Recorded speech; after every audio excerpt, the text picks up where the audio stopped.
بھائی نے میسج پہ بتایا تھا کہ ہمارے علاقے میں یہ رواج پایا جاتا ہے کہ شادی کی پہلی رات اگر مرد کو دخول میں مشکل پیش آئے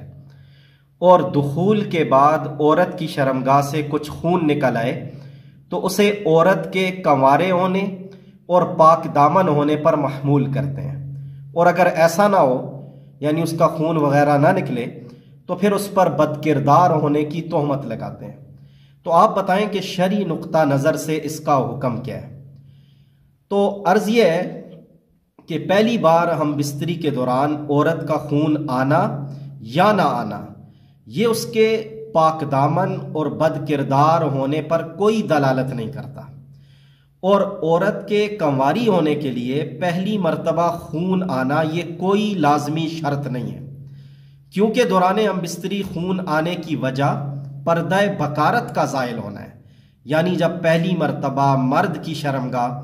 عورت کی شرمگاہ میں داخل ہوتی ہے تو عورت کا پردہ بکارت پھٹتا ہے جس کی وجہ سے کچھ خون نکل آتا ہے، لیکن پردہ بکارت کے زائل ہونے کے اور بھی مختلف اسباب ہو سکتے ہیں،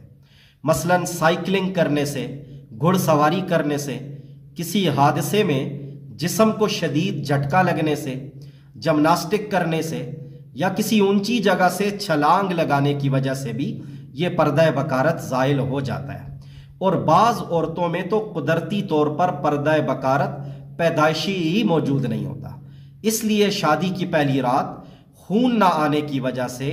عورت پر زنا کی تہمت لگانا یا اسے بد کردار سمجھنا یہ قطعاً درست نہیں ہے۔ ایسے بے بنیاد روایات اور فضول خیالات کو معاشرے سے ختم کرنا لازمی ہے۔